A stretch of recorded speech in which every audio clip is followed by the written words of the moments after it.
Oke, ketemu lagi teman-teman di channel Dimensi Sharing. Kita langsung ke nomor 1 ya. Sebuah mobil bermassa 600 kg.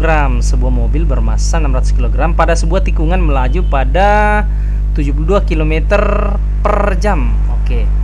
Jadi ceritanya seperti ini. Misalkan ada tikungan. Di tikungan ini ada mobil yang bergerak ya. Bergerak. Ini mobil ya teman-teman. Andaikan ibaratkan saya ini mobil ya. Mobil ini bermassa M ya, 600 kg. Nah, memiliki kecepatan di tikungan itu atau melaju dengan kecepatan linear. Kecepatan linear ya teman-teman. Saya harap teman-teman sudah tahu dengan kecepatan, bedanya kecepatan linear sama tangensial ya. 72 km per jam. Oke. 72 km per jam. Nah, sekarang 72 km per jam ini belum dalam bentuk satuan SI ya teman-teman. Kita rubah menjadi satuan SI dulu, menjadi meter per second ya. Kita rubah 72 ya menjadi meter dikali 1000 ya teman-teman. Dibagi dengan per jam. Jam jadi detik atau second itu di 3006. Sorry. Ini ya. 3600 ya teman-teman, 3600. Nah, apa yang bisa diserotkan? Ini serot, ini serot, ini serot, ini serot, sisa 2. 72 bagi 36 ya. Sama dengan 2 kali 10, 20 meter, 20 ya. 20 meter per second. Per second. Oke, sekarang kecepatannya sudah didapat dalam bentuk SI 20 meter per second. Nah, sekarang ini ya. Kita lanjut membaca soalnya. Berapakah besar gaya yang mempengaruhi gerak mobil tersebut jika jari-jari tikungan jalan 400 meter? Nah, di sini ada jari-jari tikungan ya. Ini R-nya sama dengan 400 meter. Maksudnya seperti itu ya. Nah, yang ditanyakan itu yang ini. Yang ini ya. Yang ini. Gaya sentripetal Fs sama dengan titik-titik berapa. Oke. Nah, sekarang gaya sentripetal sendiri itu formulanya adalah M kali V kuadrat dibagi R ya. Nah, M nya kita sudah ketahui ya. Sisa di input 600 dikali V pangkat 2. V pangkat 2 itu 20 pangkat 2 ya. Dibagi dengan 400. Sorry. Dibagi dengan 400 ya teman-teman. Nah, sekarang ini bisa ditewaskan. Tewas 20 pangkat 2 kan 400 ya. Tewas ya, tewas. Jadi sisa 600 kali 1. Jadi 600 Newton. Atau jawabannya adalah ini ya, Charlie C. Oke. Oke, lanjut ya. Nomor 2. Benda P bermassa 1 kg mengejar ya. Jadi saya tuliskan benda P bermassa 1 kg. Oke. Mengejar dan menumbuk benda Q. Berarti mengejar dan menumbuk benda Q. Ini benda Q ya. Oke. Sama-sama bergerak ke arah positif ya. Karena mengejar ya. Arah positif. Oke, sekarang nah di sini dikatakan bahwa benda Q ini bermassa 0,5 kg atau 1/2 kg. Oke. Setelah tumbukan keduanya melekat dan bergerak bersama-sama. Kalau ini adalah kondisi sebelum ya. Sebelum tumbukan TBK. Oke. Nah, kita gambarkan kondisi pada saat setelah tumbukan. Setelah tumbukan ini bergerak bersama-sama ya. Ini P dan ini Q.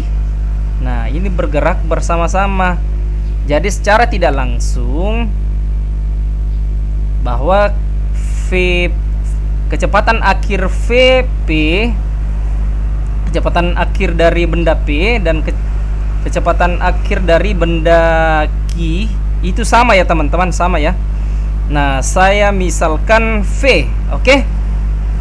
Nah, sekarang Apabila kecepatan P dan Q sebelum tumbukan adalah 4 meter per second, jadi ini adalah ini ya, VP ya, VP 4 meter per second, dan ini adalah VQ.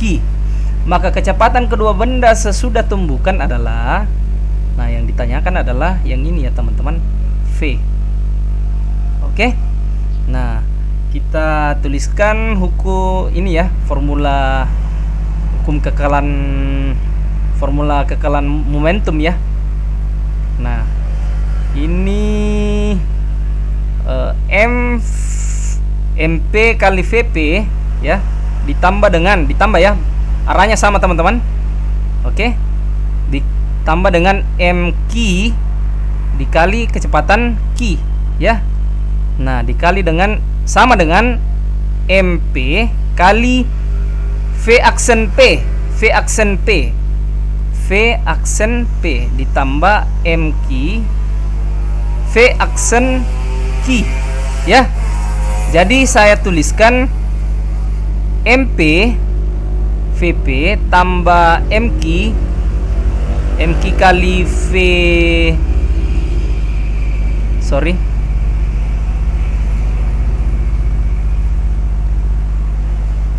MQ ya, MQ dikali dengan VQ ya.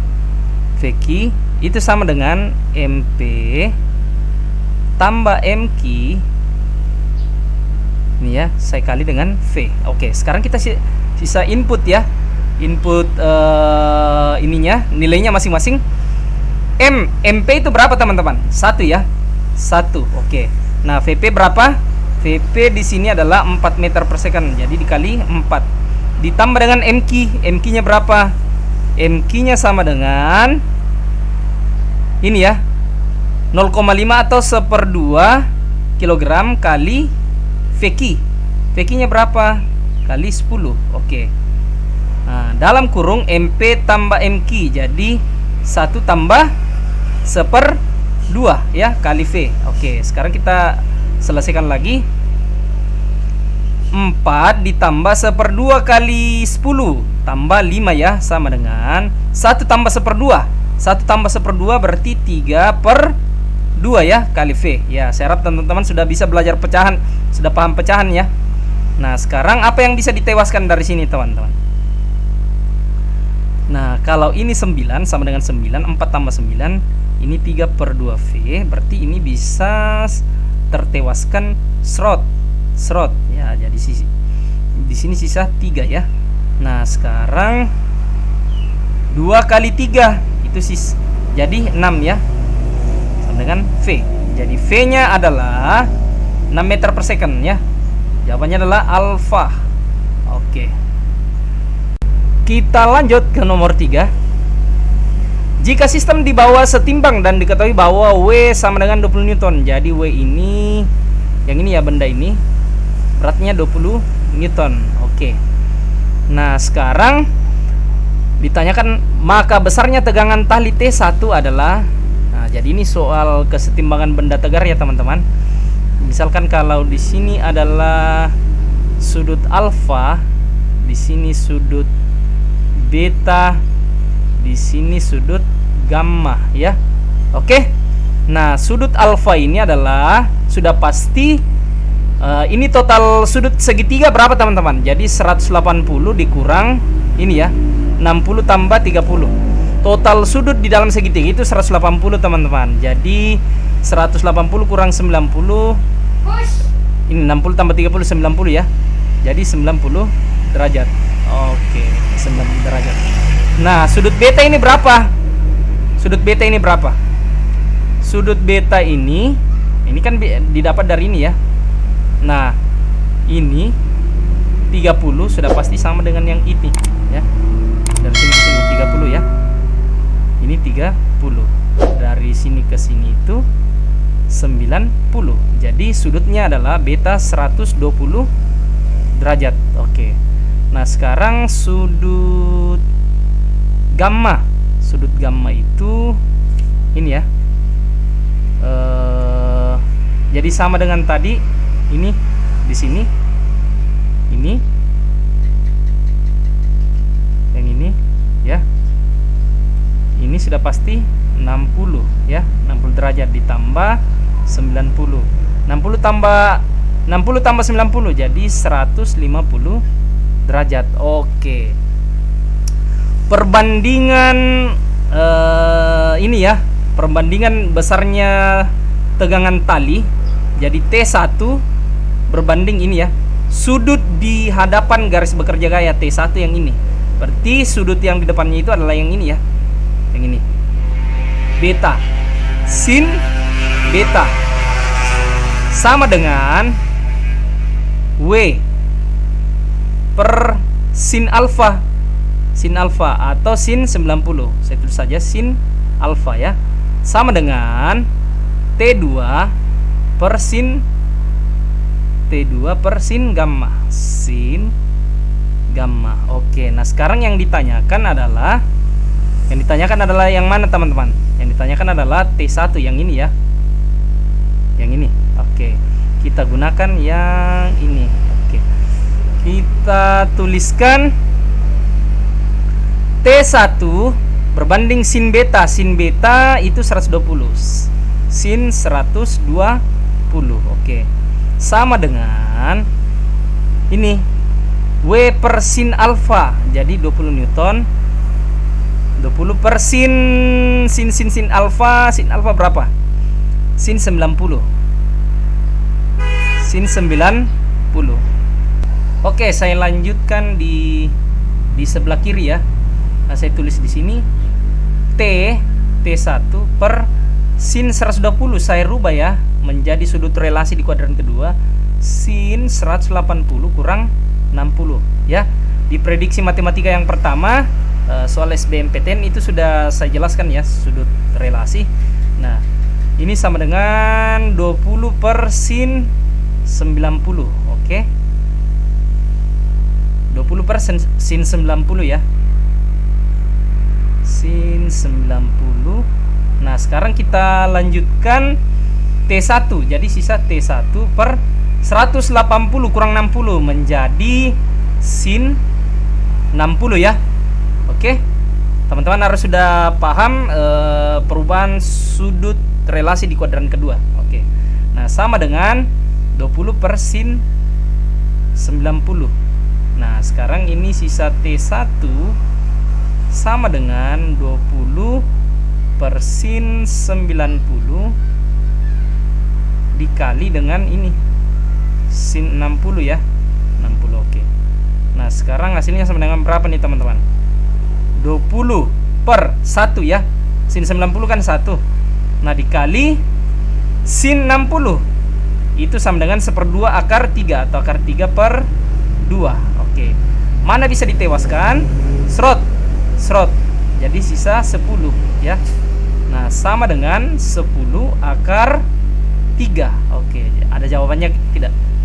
Jawabannya adalah bravo, B ya. Oke. Lanjut ke nomor 4. Suatu jenis gas menempati volume ya ini V ya. Volume 100 cm3 pada temperatur 0 derajat Celcius, berarti ini T ya. Dan tekanan 1 atm, berarti ini adalah P ya. Ini T, ini P. Bila temperatur menjadi, nah ini kata menjadi berarti ada keadaan pertama dan kedua. 50 derajat Celcius, nah ini T2. Sedangkan tekanan menjadi 2 atm. 2 atm berarti ini P2 ya. Maka volume gas akan menjadi berarti V2 yang ditanyakan. Berarti ini gas ideal ya. Gas ideal. Oke. Nah, sekarang formulanya itu adalah seperti ini ya. P1 kali V1 dibagi T1 sama dengan P2 dikali V2 dibagi T2. Oke, kita lanjutkan ya yang ini. Nah, karena V2 yang dicari, ini ya yang dicari, kita lanjutkan. Jadi gimana nih rumusnya teman-teman? V2 itu sama dengan P1 kali V1 per T1 ya, dikali T2 bagi P2 ya. T2 kali T2 dibagi P2. Nah, Sekarang kita sisa ini input angkanya. V2 sama dengan P1 nya berapa teman-teman? P1 itu 1 ya. V1 nya volume yang 1 adalah 100. Oke, keadaan pertama itu 100 ya. Kemudian dibagi dengan T1. Ingat, temperatur di sini dalam bentuk derajat Celcius, belum diubah ke dalam bentuk satuan SI. Satuan SI adalah Kelvin ya. Jadi untuk T1 itu 0 tambah 273 derajat Kelvin. Oke. Nah, sekarang T2 itu sama dengan 50 ditambah 273 derajat Kelvin. Oke. Nah, sekarang kita tuliskan di sini T1-nya 0 tambah 273 ya, dikali dengan ini T2. 50 ditambah 273 ya, dibagi dengan T1 dibagi dengan P2, sorry ya, P2 dibagi dengan 2. Oke, apa yang bisa ditewaskan? Ditewaskan ini ya, slot. Ini slot, sisa 50. Jadi sama dengan 50 dikali 50 tambah 273. Berapa tuh teman-teman? Jadi sama dengan 323 ya, dibagi dengan 0 tambah 273. Jadi 273 dikali 1. Jadi bagi 273. Oke, teman-teman coba selesaikan ini ya teman-teman. Jadi jawabannya adalah Charlie ya, Charlie 59,2. Oke. Jadi teman-teman coba dihitung ya. 59,2. Oke. Yaps, kita sudah di nomor terakhir, nomor 5. Oke teman-teman, fisika itu ini kan mudah, fisika itu gampang dan tak sesulit yang dibayangkan. Jadi saya harap teman-teman dapat menjebol perguruan tinggi favorit yang diiming-imingkan oleh teman-teman semua ya. Oke, langsung saja kita ke soal. Suatu mesin menerima 100 kalori dari sebuah reservoir yang suhunya lebih tinggi. Berarti di sini ada reservoir ya, memberikan kalor kepada mesin kalor ya. Mesin kalor, mungkin ilustrasinya seperti ini. Itu memberikan energi sebesar 100 kalori ya. Kalori. Seperti ini Q1, Q masuk. Oke. Kita lanjut. Dan melepaskan 75 kalori ke sebuah reservoir yang suhunya lebih rendah. Jadi melepaskan 75 kalori ke reservoir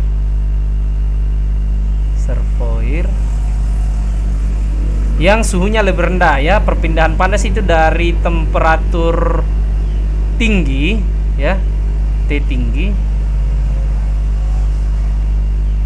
ke terendah ya. Perpindahannya seperti ini ya, pindahan panas. Nah, ini soal termodinamik ya teman-teman. Misalkan kalau teman-teman masuk di teknik, khususnya teknik mesin, teman-teman akan lebih detail belajar tentang termodinamik. Oke, kita langsung saja. Di sini yang ditanyakan adalah efisiensi mesin itu ya. Efisiensi, oke. Efisiensi mesin kalor adalah formulanya sebagai berikut. N sama dengan efisiensi 1 kurang Q2 ya, keluar dibagi masukan ya. Masukannya Q1. Oke, sekarang sisa kita hitung teman-teman. Kita hitung, jadi sama dengan 1 kurang berapa nih teman-teman? Q2 nya berapa? Ini ya, sorry, ini Q2 tadi ya, Q2 lepas, yang dilepaskan. Oke, Q2 itu sama dengan 75 ya, 75 kalori dibagi dengan Q1. Q1 nya berapa? 100. Oke, ini bisa kita rubah 100 per 100. kurang 75 per 100. Oke.